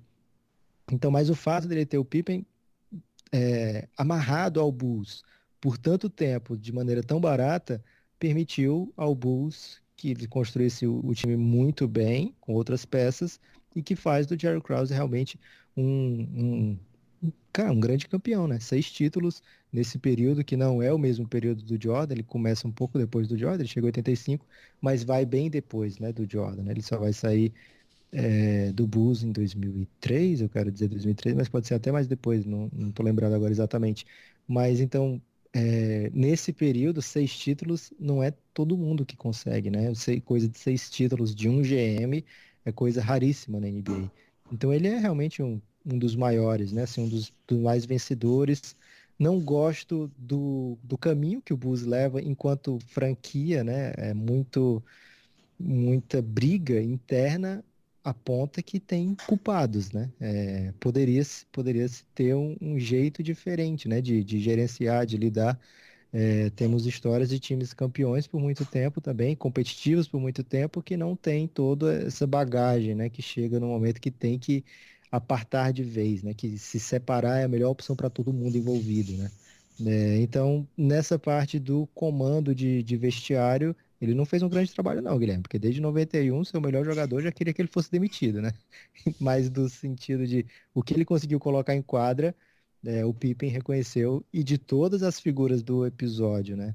Da série, ser o Pippen que reconhece, porque o Jordan a gente sabia que ele não ia reconhecer, né? O Jordan, o homem tem um rancor, ele guarda, Guilherme. Aquele ali, ele não solta nada. Mas o Pippen, né? Que foi quem mais teoricamente sofreu por conta do valor de mercado e o que ele recebia, ele ser a pessoa que fala isso do Jerry Krause, é bem bacana para a memória do Jerry Krause, né, que apanhou bastante durante a série inteira. E na sequência, Rômulo, vem aquela parte. Eu achei, pelo menos, a melhor parte do último episódio. Claro que a gente já conhecia as cenas do basquete e tal. O pessoal que não é ainda do basquete, foi seduzido por esse documentário, vai falar, como assim a melhor parte do episódio? Você teve um jogo, né, em quadro. Mas enfim, o Jordan ouvindo a explicação de por que o time não continuou e não se convencendo daquilo, eu achei esse expediente incrível. Ele usou várias vezes, né, de levar o tablet e dar lá pro Michael Jordan, às vezes assim, meio na sacanagem, porque ele sabia que o Jordan ia ficar puto, mas nessa o Jordan ficou curioso, né, autenticamente curioso, assim, e o caminho que ele responde ali, pra mim é novo, assim. Eu não tava esperando o Jordan querendo lá sétima, você tava? Eu acho que foi o melhor cenário possível, né, para o Michael Jordan. Mas primeiro só a questão do Jerry Krause, eu também estava no primeiro momento, quando eu vi o Pippen o elegendo como o melhor general manager da história, eu imaginei que a série já estava caminhando também, assim como fez com o Pippen, por um tom conciliador, para amenizar, principalmente a eleição do Jerry Krause, porque eu lamento também muito essa questão do Jerry Krause ter falecido em 2017, né, porque a série foi rica, mas imagine se essa série tivesse ainda o Jerry Krause vivo e falando também, né? Porque ele só aparecia em imagens evidentemente recuperadas e os outros personagens atualmente avaliando e julgando cada a decisão dele. Então, infelizmente, a morte do Jerry Krause não permitiu que a gente tivesse uma série ainda mais rica. E quando o Pippen falou aquilo, eu falei, que bom. Interessante, né?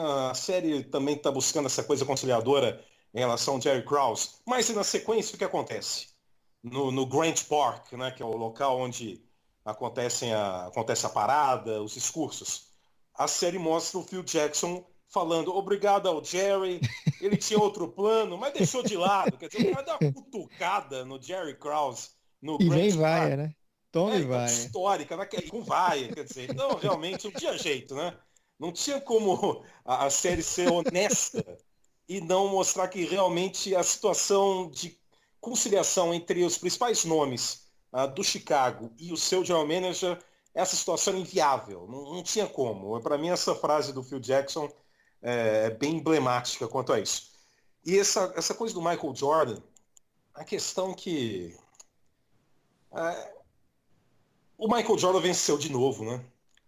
Ele venceu de novo porque é o melhor cenário do mundo. A gente agora, pela eternidade, fica especulando se, caso o Jordan tivesse voltado, ele conquistaria o título. É muito melhor do que se o Jordan tivesse voltado e, eventualmente, tivesse sido derrotado em quadra em 99, sei lá, pelo San Antonio, com as Torres Gêmeas em quadra, enfim. Para o Michael Jordan é o cenário dos sonhos. Até imagino que, da forma que aconteceu a liga na sequência, para um time veterano, é um cenário bem interessante você disputar uma temporada de 50 jogos, como foi em 98, 99, com a greve. A temporada de 98, 99 não teve All-Star Game, começou em fevereiro, os times jogaram 50 partidas e foram para playoff finais. Para um time veterano como aquele time do Chicago Bulls, era um cenário maravilhoso. Só que aquele time não era apenas um time veterano. Era um time com um ambiente destroçado, de intriga, de briga, de confusão, de vaidade, que tinha figuras geniais que ainda garantiram um título em 98. Mas aquele ambiente que a série destacou, para mim, sinceramente, inviabilizava essa sequência tão sonhada e essa contundência de uma eventual opinião de que, ok, se voltassem, cada um aceita um ano de contrato, como o Jordan falou, não aceitaria. Os outros, claro que aceitariam. O Pippen teria que conversar um pouquinho, mas ele ia aceitar também pelo hepta. Mas a situação era muito mais complexa do que isso. O próprio The Last Dance mostrou que a situação era muito complicada. Então eu não embarco tanto isso não. Para mim, a convicção que eu tenho é que o Michael Jordan venceu novamente em criar esse cenário, adicionar esse elemento de que ele toparia mais um ano. Ele falou que meu contrato, eu estava fazendo um ano de contrato.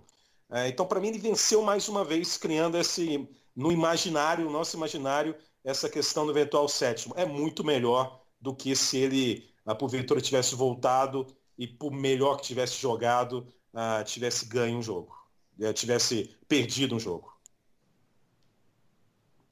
Lucas, e você que é famoso por ser o mago do cap, o Lucas, o Rômulo, ele tem a calculadora do cap na cabeça. Assim, então você pergunta pra Não ele, é ele já bem sabe isso. tudo. Porém, Guilherme, o Romulo acabou de falar, né? O Jordan estava assinando de 1 em 1.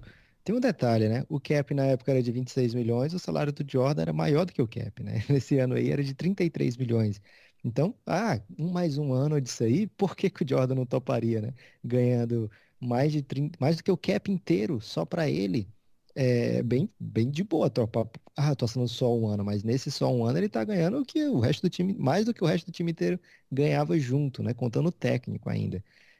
Então, é confortável para o Michael Jordan de 2020 querer que todo mundo topasse ali aquele contrato de um ano nos mesmos moldes. Se fossem moldes diferentes, teria que ver, porque o Steve Kerr assina contrato longo, de 5 anos, o Scott Pippen assina 5 anos, 67 milhões, o, que tem outro jogador, o Dennis Rodman, dali para o resto da carreira, ele joga só 35 partidas, 25 por um time, 12 por outro, algo assim. Então, em Lakers e Dallas. duas temporadas inteiras, não inteiras porque a próxima só é de 50 jogos, né? Mas pelas duas próximas temporadas, que foi o resto da carreira do Rodman, ele só conseguiu jogar mais 35 jogos na vida de NBA, né? Então, dá para questionar aí o que que viria. Ele viria esse Jordan irresponsável, porém no ambiente do Bulls funcionava. era isso que ia acontecer com ele. A gente já viu que nos playoffs ele já não era tão presente, né? Ele já estava no banco, já entrava mais esporadicamente, não dava para contar com ele em todos os jogos, né? Ele terminou os playoffs, as finais, com 3 pontos de média, 8 rebotes por jogo. Não é uma estatística assim que diga, olha, tô seguro no garrafão, né? O garrafão do Bulls, nesse momento, já estava pedindo pinico, né? E você vai E ele estava pensar machucado também. e No vai início da pensar série, uma grande questão, Lucas, era a contusão do polegar do Dennis Rodman. Era uma questão de uma contusão que preocupou muita gente no Chicago desde o primeiro jogo. e mais um motivo para o Chicago ter receio de assinar um contrato com o Dennis Rodman, né? O Scott Pippen também tinha questão física. Será que dá para assinar? E aí, será que ele vai topar um ano? Pelo que a gente viu, o Pippen não estava querendo topar um ano. Ele quer a grana dele, né? Ele queria receber o que ele não recebeu e com juros. Então, acho muito fácil para o Jordan de 2020 falar que dava para todo mundo ter voltado, quando o Jordan de 98 falou ao longo do documentário coisas do tipo, eu quero parar 2 anos antes de não ser o melhor, né? Porque eu quero parar no meu absoluto máximo para todo mundo lembrar de mim desse jeito que o Jordan antes do jogo 5, logo antes dele fazer trash talk com o Scott Purell, de novo, Guilherme, ele fala, cara, se você não atrapalhar, a gente vai Esse ganhar. toma, hein? E logo depois disso ele fala, ó, Pippen, próxima vez que eu te encontrar, vou chutar teu traseiro, né? Teu traseiro gordo do Fucking Sucker do Cacete Planeta.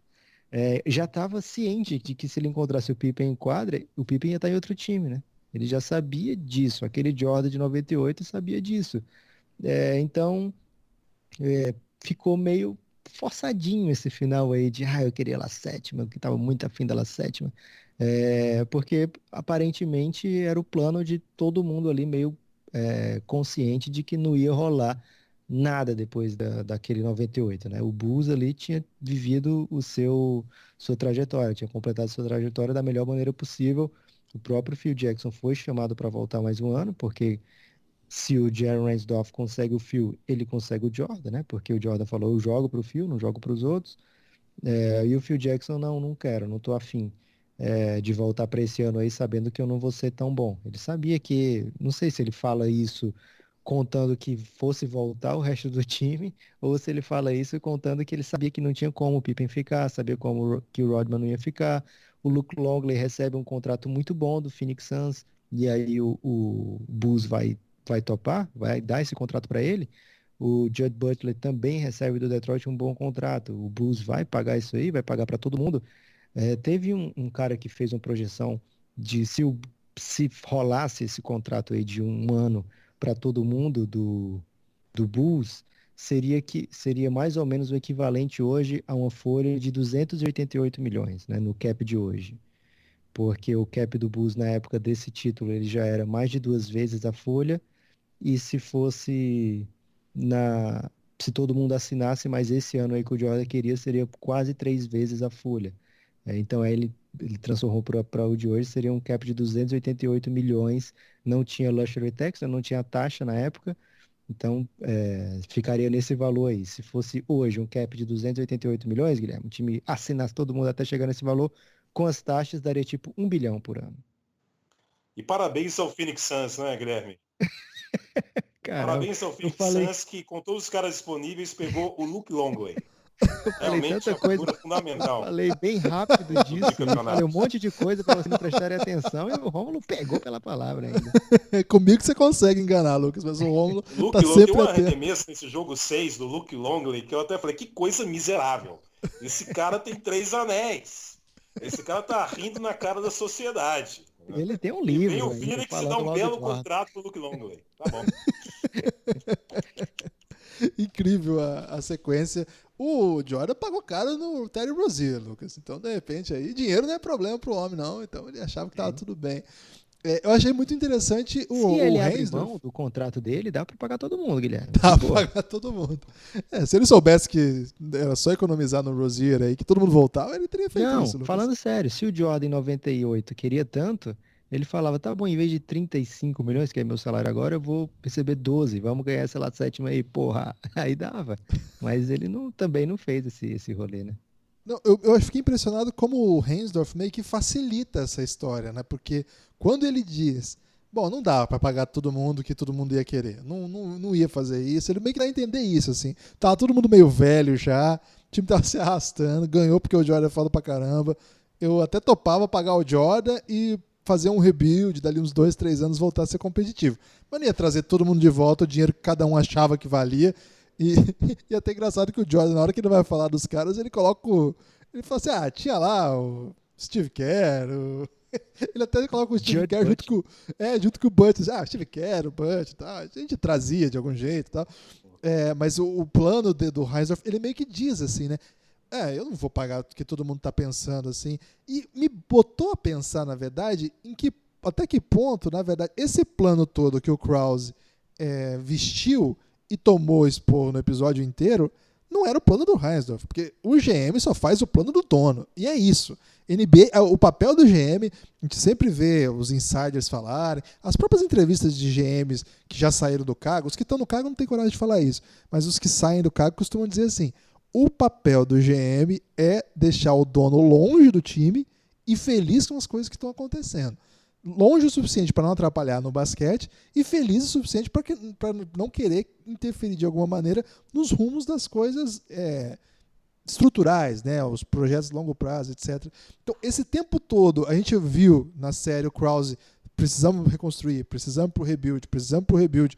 Quando o time ainda estava assim, com fôlego, né? Com possibilidade de ganhar de fato, né? Diferente desse cenário pós-98. Favorito para ganhar, inclusive. Favorito para ganhar. A gente fala, cara, por que o Krause quer? Por que ele tá fazendo isso? Bom, acho que a resposta veio, né? É o Reinsdorf o problema. Ou a solução, não sei, porque o cara foi campeão. Mas enfim, ele não queria que esse time continuasse, porque ele não estava a fim de pagar. Ele achava que não valia o custo. E na cabeça dele é assim, esse quarto título já foi demais. Aqueles 3, beleza. Mas voltar o Jordan ainda que ser campeão, eu tenho que parar agora, porque eu vou pagar horrores para esses caras aqui, eles não vão ganhar de novo. Eles ganharam de novo. Agora a gente vai para essa última, uma homenagem a esse elenco, mas já avisa aí que vai mudar. Não quero esses caras, não. Os caras vão e ganham de novo. Mas agora não dá. Aí ele sentiu assim, agora foi arrastando demais. Eu acho que de alguma maneira o cálculo foi esse. Eles não vão falar isso abertamente, mas essa fala dele me deixou meio convencido que o caminho foi desgastar inclusive as possibilidades de pontes para que esse time continuasse junto, porque era o plano do dono do time. E dono, você sabe como é que é, né? O dono do Oklahoma City Thunder desperdiçou a oportunidade de ter James Harden, Russell Westbrook e Kevin Durant. Ele desperdiçou essa oportunidade. Ficou nas costas do Sam Presti, mas não foi o Sam Presti que da noite pro dia falou, agora eu quero não pagar luxury tax e quero trocar o Harden porque a longo prazo o meu time vai ser melhor. Não foi isso. Essa pressão dos donos influencia o futuro da NBA. E eu acho que o Reinsdorf saiu com mais títulos do que ele mesmo esperava. Você acha que eu estou viajando nessa aí? Sim. Ok. Não, claro que não. O Jerry Krause, ele, no último caso, ele tá manage the owner, né? O trabalho do GM é gerenciar o dono, né? Essa é uma frase muito comum nos Estados Unidos. Mas é bem óbvio que o Jerry Reinsdorf não queria pagar o valor de mercado dessa galera. Todo mundo que saiu desse time saiu recebendo bem, né? Fora o Rodman, que saiu recebendo um salário menor do que o que estava, o resto todo saiu para ganhar bem mais do que estava ganhando no Bulls, né? Inclusive o Pippen teve um excelente aumento, né? E não só isso, não é só o fato de ser o Jordan fala, tentando escapar, né? Não, mais um ano ia dar certo, mas a gente sabe como é o jogador, como é o agente, eles querem o melhor negócio possível, né? Deixar tanto na mesa, né? Tanta possibilidade na mesa para, sei lá, ficar recebendo o bullying do Jordan e talvez um anel no fim do ano, talvez não fosse o objetivo de todo mundo. Pro Jordan de 2020 era meio óbvio que todo mundo ia topar, mas para aquela galera ali era hora de capitalizar, né? Era hora de receber a sua grana, né? Como eu falei, todos os jogadores saíram dali para boas situações. O Bulls poderia ter segurado esses caras porque eles podiam, no cap da época, poderia se pagar, enquanto o jogador é seu, até hoje é assim também, se for um contrato restrito, você pode ir pagando, se o free agent for seu, você pode ir pagando o que for de aumento, mesmo estando acima do cap, como o salário do Jordan era acima do cap, né? Nesse ano aí, Guilherme, depois do lockout, o salário máximo da NBA virou 14 milhões, que ia ser menor do que o cap, né? Que é de 26. Porém, quem já ganhava mais, quem já era muito bem remunerado, como o Jordan, por exemplo, o cap era diferente. Ele podia receber até 105% do salário atual. Agora, tinha um contrato muito bizarro na NBA, Guilherme. Você quer saber qual era e como era? Tô curioso. Não sei. Tô com medo. Do campeão do ano seguinte, David Robinson. O contrato dele não tinha nem valor, Guilherme. Em certo momento da carreira do David Robinson, o contrato dele era o seguinte: a média dos 2 maiores salários da NBA. Ok. Ele vai receber e garantia que ele era sempre, pelo menos, o segundo melhor bem pago da NBA, né? Porque a média do salário dele, o salário dele era a média dos 2 maiores salários da NBA, independente do time que fosse, de onde fosse, situação que fosse. Não tinha valor no Ele salário deve ter dele. entregue um belo percentual para o Tim Duncan, né? Porque se ele tem anel, ele é um hall da fama, mas se ele tem anel e mais de um, que ganhou 99 2003, é muito em função do Tim Duncan, né? O Tim Duncan é tão espetacular que ele garantiu, ele é o responsável principal por um anel de um hall da fama. Geralmente ele fala, não, o Jordan é responsável pelos anéis aí do Luke Longley, do Bill Wennington. Não, o Tim Duncan é responsável pelo anel do David Robinson. Então, Caramba. Exato. Hot take do Romulo. então é impressionante isso, né? Agora, em meio a tudo isso, como eu falei, para mim foi muito premeditado pelo Michael Jordan nesse último episódio destacar e colocar no imaginário de todo mundo essa questão de ele estava afim e não foi culpa dele que o Chicago não teve Michael Jordan no ano seguinte em busca do sétimo, em busca do hepta. Ele fez isso de forma muito meticulosa para deixar esse pensamento na nossa cabeça como o recado final do último episódio da série dele. Por isso que a série é dele, que ele fez questão de fazer isso. A ponto do cara que pergunta para ele, pergunta, era satisfatório? Foi satisfatório parar, aposentar no auge? E ele falou, não foi satisfatório, foi enlouquecedor. E muitos outros atletas de alto nível, em várias modalidades, eles têm essa coisa de falar que o objetivo é conseguir sair no auge, aposentar no auge, que é a melhor forma de se aposentar. O Michael Jordan, nesse caso, para fortalecer, para mim, essa ideia, esse projeto dele de colocar na nossa cabeça que não foi culpa dele e o sétimo era algo possível e não foi por culpa dele que não aconteceu, para intensificar ainda mais essa ideia, ele vai na contramão do que a maioria dos atletas falam. E falou, não foi nada legal parar no auge. Foi enlouquecedor, foi horrível. Para mim, ele foi muito detalhista em passar esse recado final no último episódio. Você usou alguma expressão pro Jordan, Romulo, na sua narração aí? Eu não me preocupei muito com isso não, porque para mim, assim, emoção, detalhes, destacar jogador com adjetivos, é mais coisa da atualidade. Quando você está num trabalho assim, de algo que aconteceu em outra época, assim, há 20 anos, eu me preocupo mais em passar mais, conversar, em passar mais informação, relato do contexto. Não foi uma coisa que eu me preocupei. Mas quando teve a sexta final do Jordan, eu gritei assim, viva a dinastia! Foi algo bonito. Imagina você narrar isso aí. Foi a primeira vez que você narrou coisa do Jordan? Em casa. Foi a primeira vez que você narrou alguma coisa do Jordan? Foi a segunda porque há umas 2 semanas, porque a gente vai agora ESPN a gente vai começar a fazer, já começou, né, fazer muitos jogos clássicos, e umas 2 semanas aqui em casa eu narrei o All-Star Game de 98, né, em Nova York, que foi o último do Jordan como jogador do Chicago, né, porque depois ele jogou 2002, 2003, quando estava no Washington. E de 98 foi o primeiro do Kobe Bryant. Então esse foi o primeiro que eu fiz assim, só que esse 98 foi uma transmissão, a gente pegou a transmissão original e narrou em cima, ao lado do Ricardo Bugarelli. Hoje esse do Jordan foi o jogo 6, o filme, então foi com um trabalho diferente. Foi como se fosse aquele canal 100, né, que nos anos 60 fazia imagens com ângulos diferentes dos jogos do Maracanã. Foi um trabalho bem legal, cinematográfico, e até aproveitando, para quem está ouvindo a gente, né, nesse sábado, dia 23, às 8 da noite, na ESPN, tem a exibição desse trabalho que a gente gravou hoje à tarde, nessa quinta-feira. Caramba. Deve Agora, ficar Lucas, demais. chegou a Guilherme. hora mais tensa do episódio. Ai. O que vai ter agora?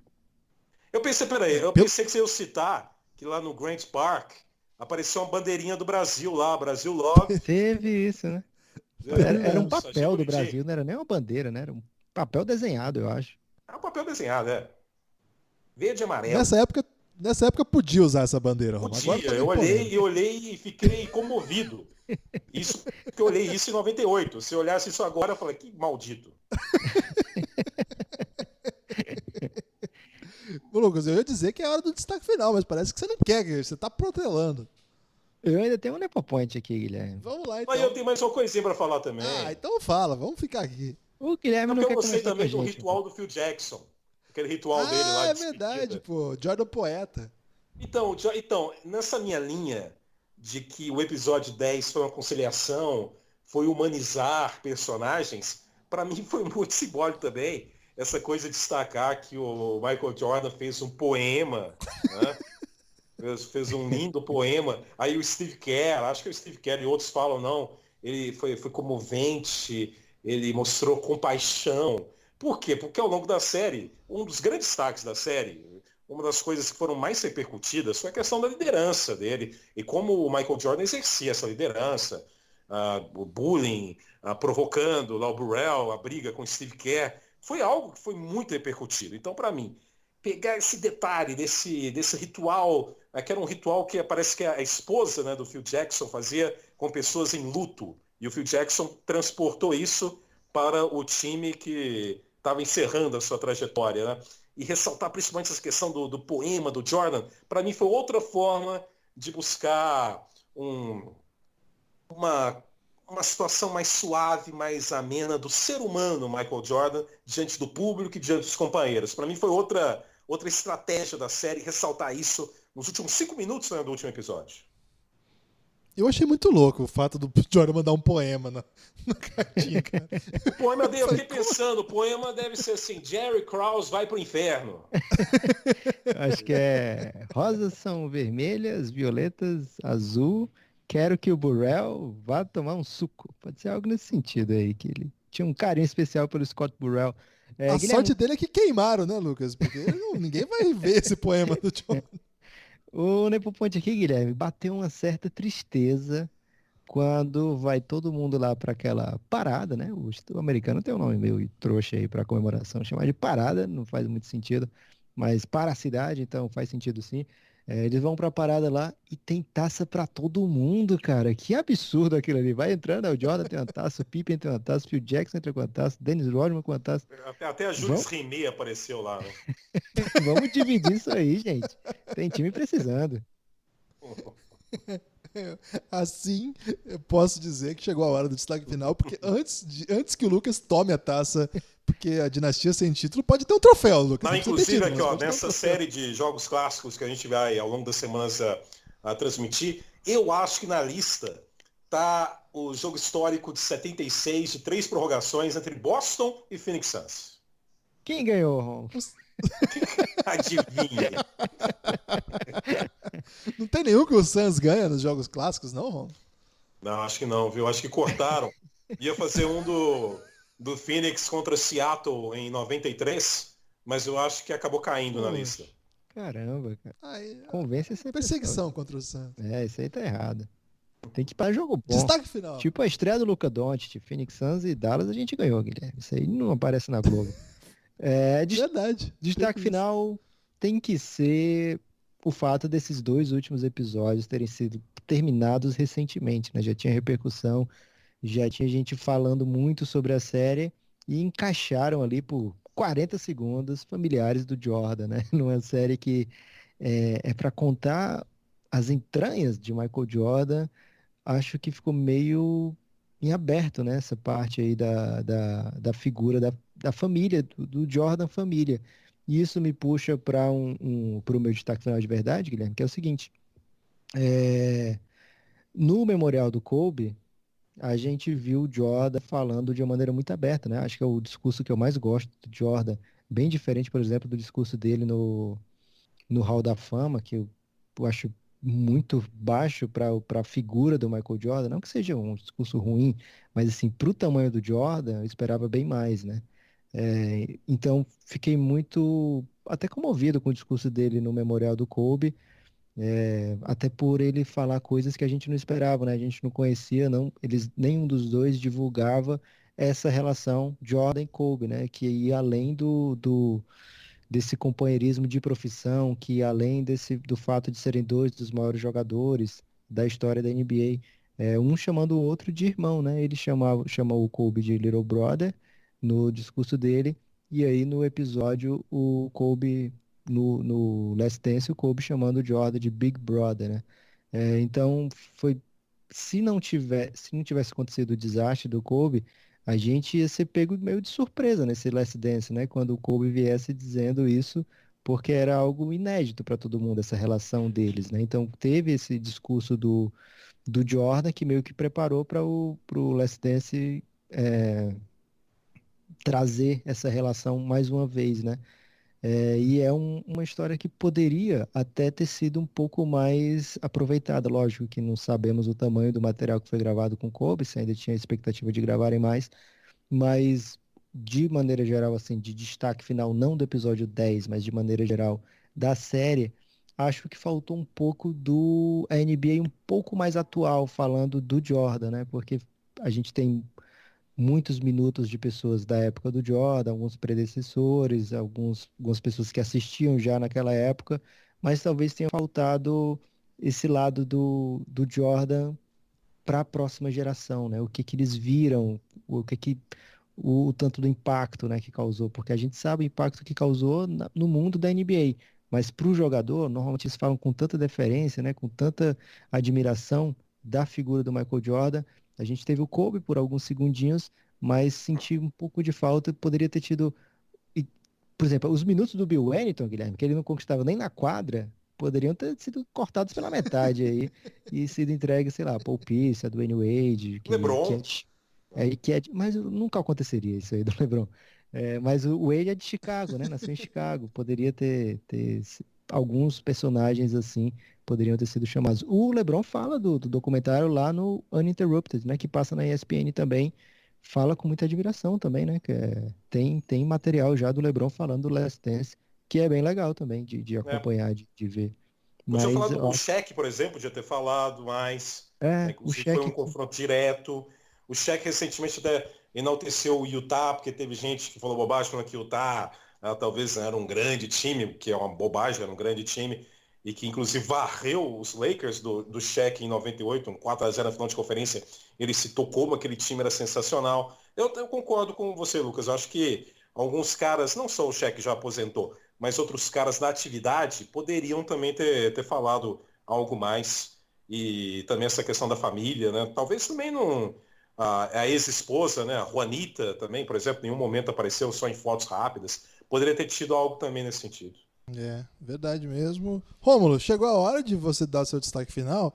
E a gente já ficou com medo de que a última vez que eu te dei destaque final, você falou assim, tchau. Então agora você tem que falar alguma coisa no destaque final.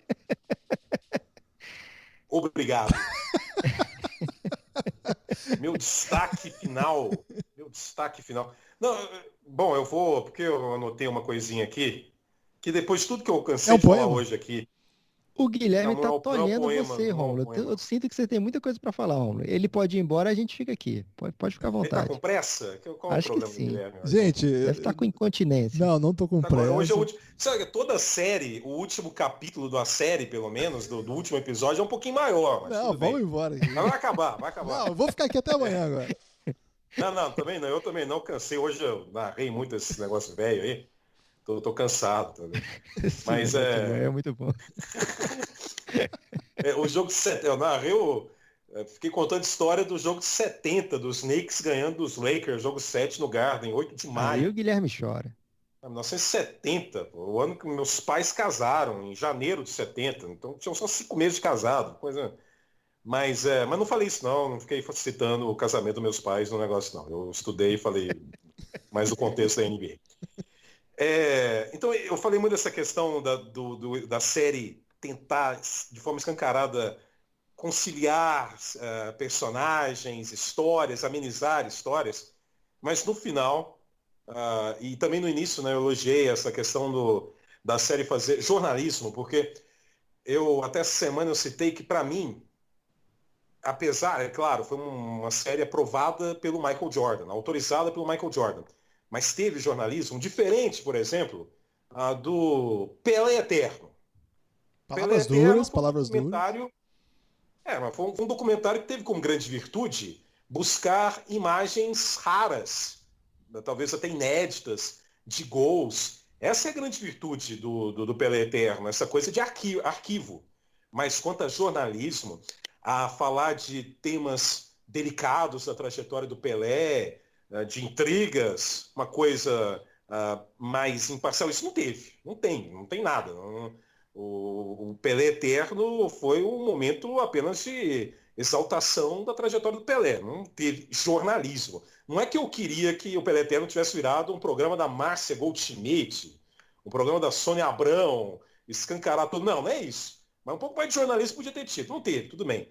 Mas no final do The Last Dance, para completar e para evidenciar que a série é evidentemente totalmente aprovada pelo Michael Jordan, no final o Jordan é colocado, né, num patamar de um profeta messiânico.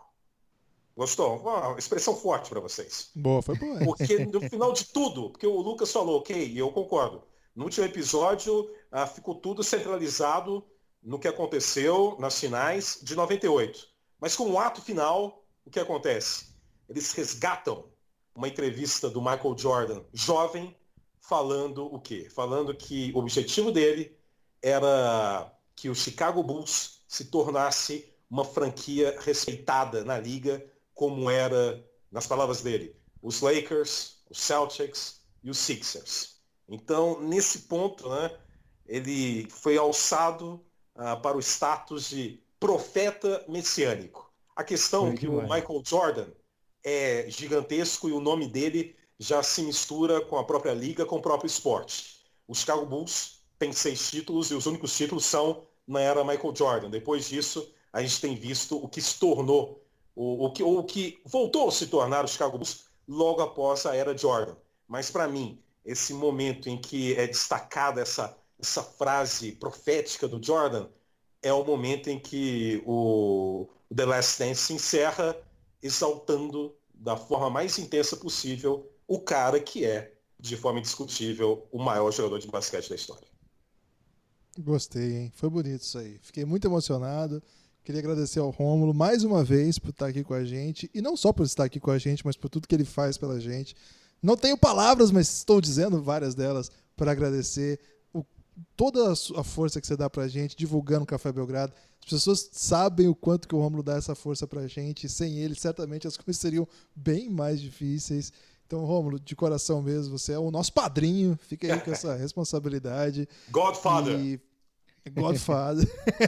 Podia terminar com uma musiquinha, hein? Na edição, colocar a musiquinha do Godfather, hein? Vai ter musiquinha, mas não é do Godfather. Mas vai ter música boa, Rômulo. Fica tranquilo. Mas eu que agradeço. Foi um prazer. Acompanho vocês sempre aí. E fiquei muito feliz de ter a oportunidade de voltar e ainda falar mais um pouco. E vou seguir acompanhando. Vocês falaram que vai ter convidado, sei lá, pode ter um convidado estrangeiro para falar ainda mais. E pode ter certeza que vai ter minha audiência. O Café Belgrado mora de pantufas no meu coração. Caramba, agradecer demais ao Rômulo, a todo mundo que ficou com a gente ao longo dessa jornada, todo mundo que apareceu aqui nos podcasts. Foram mais de 10 convidados, né? Porque teve 2 episódios que foram duplas que fizeram com a gente. Então, agradecer a todo mundo. Quem não ouviu ainda, volte aí aos podcasts. Você viu que eu não arrisquei, Lucas, porque eu fiquei com medo de esquecer alguém.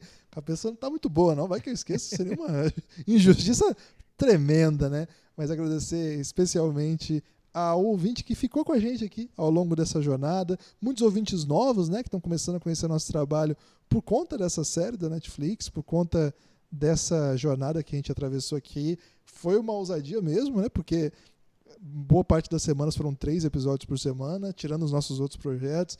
Então é um momento assim de emoção, Lucas. Aproveito para dizer que essa semana eu fiquei sabendo que você é pai de um menino também. Caramba. Grande novidade aí do Café Belgrado. Mais um aí. O Café Belgrado tá povoando o mundo. Já Não tem vai o ser nome? Já Luca. tem nome? Luca. Vai ser Francisco. Já foi decidido. Francisco já. Luca. Enzo. Não tem Luca. Enzo, Luca. Não vai ser são Enzo, nomes não vai ser que Luca. são raros a gente encontrar esses nomes. Você pode apostar nesses nomes. Enzo, Luca, é interessante. Eu tive Se fosse recentemente uma menina, conversa. se fosse menina era Valentina, que é um nome também que estão usando pouco aí ultimamente. Tá bombando esses nomes aí. Eu tive uma conversa Mas é. recente com a minha esposa, Guilherme. Caso a gente tivesse um menino, a chance é boa de ser Luca. Só que ela falou, não, mas não pode ser Luca porque eu gosto de nome composto. E aí minha sugestão foi Luca Doncic e ela não topou. Mas, não, ainda bem que não tem, Rômulo, não tem perigo. o Lucas tentou convencer a minha mulher a chamar meu filho de Luca. Ia ser bom pro Doncic pode nosso ser projeto, Luca Toni Guilherme. também. Luca Toni também é um nome composto interessante. Luca Toni era um centroavante muito caneleiro, Rômulo. Aí você Ah, fazer quer gol, ferrar, vai fazer gol. Fazia. Da Fiorentina, Sim, né, pô? sim. Paga bem, Nesse Guilherme. clima aqui, Futebol paga esse bem. clima Até caneleiro. paga bem. É verdade. Nesse clima amistoso e familiar a gente encerra. Mas depois da vinheta, tem um spoilerzinho do que vem por aí. Até já. Forte abraço. Quer dizer, até a próxima. Forte abraço.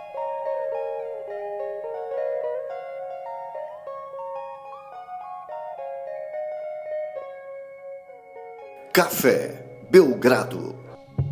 Lucas, já é pós-episódio o prometido spoiler. Qual é o prometido spoiler, Lucas? Guilherme, vem aí, provavelmente uma das top 3 ousadias já do Café Belgrado, exclusivo para apoiadores, que são as pessoas responsáveis aí por manter esse projeto.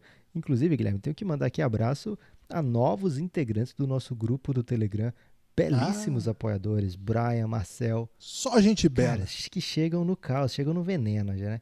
O Brian já chegou causando, o Marcel, o Gabriel, que tem um grande sobrenome aí, que eu não vou tentar pronunciar. O Guilherme tem um sobrenome mais complicado do que o do Gabriel, então um grande abraço para ele mesmo assim.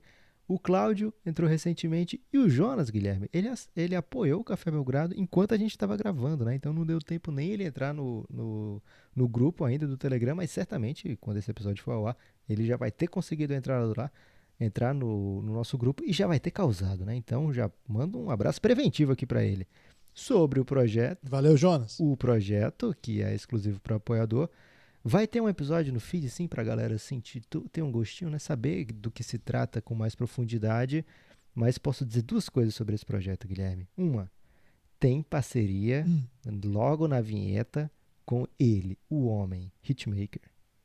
E Vai ter. E nós vamos tocar aqui a vinheta, hein? já... Você acha que não? Segura? Meu Deus. Não, tem que tocar, mas eu tava fazendo aqui uma pausa dramática pra você. Pensei que você falou de desconfirmar, verdade. entendeu? Ok.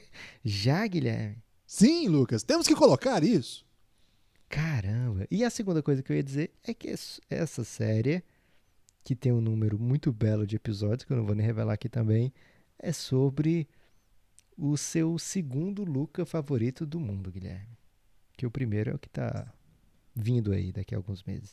Não vai, meu filho não vai chamar Luca, embora seja um belo nome. Sim, vamos lançar no início de junho a série Next Dance. Sim, o Café Belgrado vai fazer uma série exclusiva para apoiadores sobre Luka Doncic. Uma minissérie ou uma série, Lucas? Como que a gente vai chamar isso? Não dá pra chamar de minissérie uma ousadia desse tamanho, Guilherme. Então a gente pode chamar de uma grande doideira. Uma grande doideira com 7 episódios sobre Luka Doncic. Isso mesmo, 7 episódios. Gente, mas o Luca tem. Eu quase chamei o Luca de Lucas. Gente, mas o Luka Doncic tem apenas 2 temporadas na NBA, na verdade, uma e nem completou a segunda e vai ter 7 episódios? Sim, porque aqui é Café Belgrado.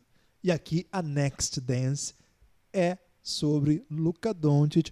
O primeiro episódio no feed, como de costume, em todos os nossos projetos para apoiadores, e todos os demais exclusivo para quem faz com que a gente consiga continuar tocando esse projeto aqui. É uma homenagem que a gente faz a todo mundo que gosta tanto desse jogador. A gente vai adorar fazer isso.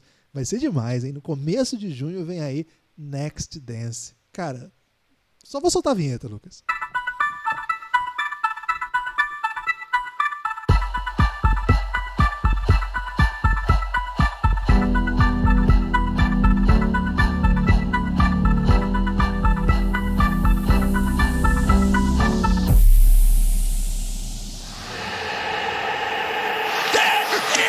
Luka Magic!